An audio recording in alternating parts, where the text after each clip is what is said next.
Hi, good afternoon. It's Friday, January 21st. I'm Ken Jordan. This is my beautiful wife, Giovanna. Hello. This is Farm Talk Friday, coming to you live from the Green Wave House in Las Delicias de Cobano, That's enough. Costa Rica. Yeah. Costa Rica! Costa Rica. We're in Costa Rica. No pin location coming on this live. Honey, do you want to mention this or you want to just forget this happened? Yes, well, we were preparing lunch today and Giovanna was cutting some cheese and she pretty much almost cut her pinky off. Yeah. And then, I was trying to help, but I was almost going into shock from seeing the blood, so she was going into shock, so it was kind of a disaster. But we got it all taped up. Everything's great. Yes, thanks to my husband. I don't know what I would have done without him. I probably would have just passed out, and then it would have been very, very messy. Yeah. So, poor Scratch might have. I don't know what would have happened to Scratch. So, honey, I appreciate you so much. Thank you for saving me and my pinky today at lunch. Yeah, absolutely. Anytime. Thank you, babe. So this week it was great. We got to go to a 2-day seminar all about soil and compost and pruning and stuff. And a lot of it was refresher, but we learned a lot of new stuff and we learned a lot of different ways to do things. It was presented by Peter Kring of Finca La Isla, which is in Limon, which is the absolute other side of the country, the Caribbean Our side. East Coast. Yes. And it was amazing. And we got some great chocolate from them too. They make chocolate. So good. It's some of the best chocolate that I've had here. Ever, maybe. Hi, Kimberly. Yay. Yeah, happy Friday. So, yeah, that was really great. Our community members here at Rancho Delicioso, Catherine and Jim, organized. They found him. I don't think they were like friends with him their entire lives. I think that they were, looking for information, and they found Peter, and and he came to give us a workshop. And so it was a really beautiful community offering that they organized. And so we're very, very grateful to Jim and Catherine. And I thought for a moment you saw like Pinguino on the deck, but no. Okay. And in completely unrelated news, we watched a really good movie called Belfast. Yeah, it was very, very cute. Well, I would like to I don't know what you want to share today, but I would like to tell everyone that, often we're actually on the Green Wave House Facebook feed right now. And so Green Wave is the nonprofit that I started back in 2006 and really started kind of doing work more in like 2007. And currently we serve really important projects here in the local area. So we have the Karen Mogensen Reserve of Jicaral. We have an amazing school that's pre-K through 12 called Futuro Verde, so that means Green Future. And I'll talk more about those at length and maybe other Farm Talk Fridays. But the third project that is very near and dear to my heart is Wild Sun. It's a wildlife rescue center. It's very close by. Close by meaning like within 20-25 minutes of where we're at. But they are the only wildlife rescue center within probably like a 3+ hour radius of this area. So there's others in the country, but they are the only ones serving our area for hours and hours. So anytime that there's an issue with a monkey getting bit by a dog, or getting electrocuted on a wire, squirrels the same, birds with broken wings, deer, kinkajous, anteaters who are super cute. Ken had a wonderful experience when he was a volunteer, being able to feed anteaters. It's a very, very special place, and they're the only game in town. And we have a lot of infrastructure there that we've built out over the years, and we're immovable.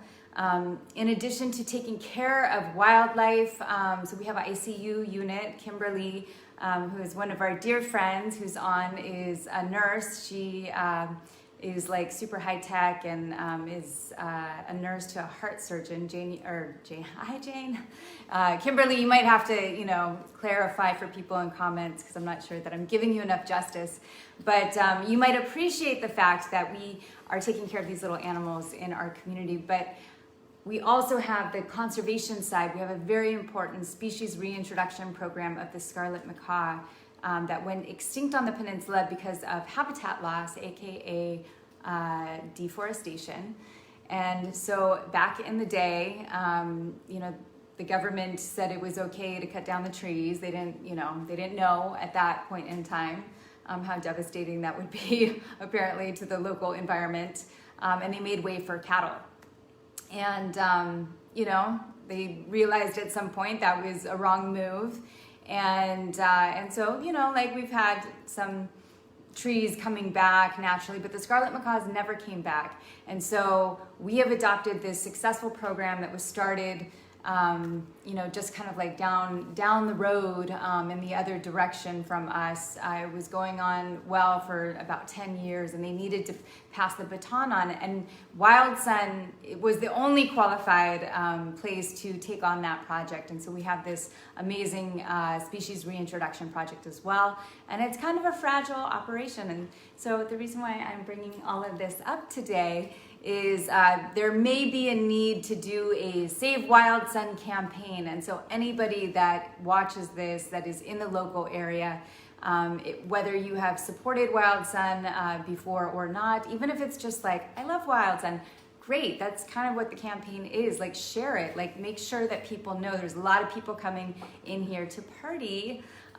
Or just, be digital nomads, whatever. They might not know about the services that we provide the area and, maybe they see an animal go down and, they could be serviced.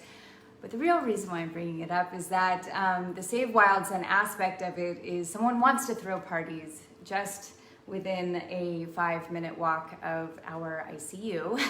And you can hear the scarlet macaws from that site.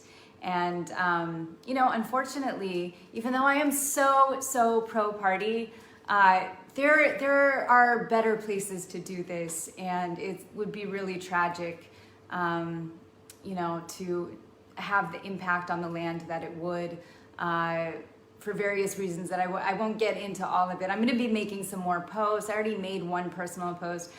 I'm going to do probably several more. But please let us, please be inspired today if you're in the local area. And I'm going to share some cute little graphics that Jeremy, who's the executive director of Wild Sun, just made, and it says, I love Wild Sun on it.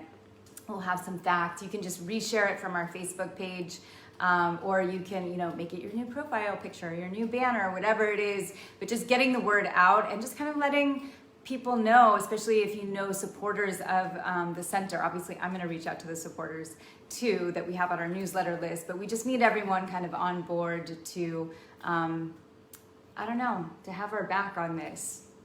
So anyways, that was more information to follow. We'll post stuff. We'll post stuff. All right, let's talk about pepper. Harvest, yeah. Oh, that's so dark looking. I know, let's get it up there. Can you guys see that? Yeah, that looks good. It's bright and pretty.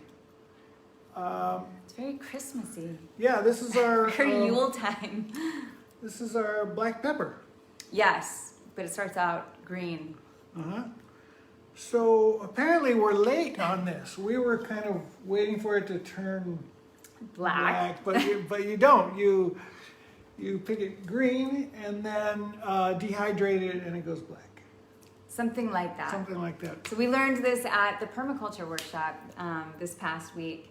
And yeah, so apparently, there's different grades of pepper. And this one's no good. You're not, that one doesn't look great. But, I guess having one or two, these all have actually quite a bit of red on them. We just didn't know. We were waiting for it to turn black, and thank goodness we had this workshop because we would have had all of this, potentially go to waste. And so now we can salvage it, and maybe we wouldn't be able to sell it, but we have kind of a hobby farm anyway. So Yes, lucky for us, we are the customers. yeah. Woo. So anyway, and maybe in the future we would sell our abundance or give it away, and we want to give away or sell a high quality product. But We're gonna process this and get back take to some you. pictures, and then next week hopefully show you some finished Pepper. ground pepper. Yes. And I think we should always do chicken news. What's the big chicken news this week, Ken? Pinguino? No. Yes. Well, we know for sure Pinguino is Pinguino. He is a boy. He is cock-a-doodle-doing. Clearly a boy. So, Clearly a boy. out of all the chickens we bought, 8, No. no. Well, the ones we We've bought tried at the one we bought at the ones we bought at the co-op, which was 5, 6. We bought 6. Half of them turned out to be boys. So that means the chicken sexing professionals here are not doing a good job. They're doing a terrible job. Terrible job. Or maybe we just didn't understand that they're a mixed lot, and that you could have roosters. No, they're supposed to all be girls. Gallinas. Okay. So anyways, Pinguino is a boy, and there's a cute video that I posted. It wasn't the first time he made his sound. That happened one day when he was on the deck, which he's not supposed to be. And it was in the morning, it was very cute. And we're like, whoa, was that you, buddy? And it was. But I have a little video of him like later on that day, and he does it. So you can find that video and check out Pinguino. All right. Yeah, that's mostly it. But I would like to say that we also, in Chicken News, started letting out all of the girls in the morning. And I can elaborate on why, like maybe in the next Farm Talk Friday, because we like to keep these kind of short. But I do find it so cute and charming, because they come running, all of them. And this probably would have scared me, especially right after I had my initial kind of like Rick attacks, which Rick doesn't try to attack me anymore, but I had all 8 chickens run to me the other day in the morning. They probably thought that I had food for them. They surrounded me, but they're just very cute and curious and social, and I just really adored them. So anyway, we hope that you have a wonderful Friday. Jane, I see your question. Let us know what we can do if we aren't in your local area, and I will make some posts about that as well. I would say overall, I don't think it's any secret. People know that Ken and I like to party. We are party people. We are from a party culture. This is how we met. If anyone knows Ken's background, it's pretty obvious. Like, we are pro parties for the most part, but there has to be kind of a line, like you don't want to put like a sex shop next to a preschool, or like a pedophile rehabilitation center next to a preschool or any school. You know what I mean? It's like there's certain ethical guidelines I think that we need to have in life, and I just find it really unfortunate that that someone would want to go ahead with a project, claim that there's going to be some sort of transformational, plant medicine involved. And, to me, it just does not seem well integrated, because to me, the plants tell us like, hey, it's not just about you guys. It's, there's a whole system going on here. And, it's not like, oh, there's animals everywhere here. Okay. But it's like right next to an animal hospital. And the land is also close to the national park where we release our rehabilitated animals. It's just like, come on. So anyways, I'm hoping that there might be some other guidelines, like in general, Jane, addressing your question, I would like to create some sort of like broad guidelines, get people talking about this issue. It's like, yeah, like renegade raves, cool. But like have some sensitivity. Let's think about it a little bit more. Like, let's make sure that there's no injured animals like within, a 5-minute walk. That's what I'm saying. Anyways, I know it's a fine line, but everyone have a wonderful Friday. All right, TGIF. and we'll see you next week, probably on my page around the same time for Farm Talk Friday. I'm Ken, that's Giovanna. Have a great weekend.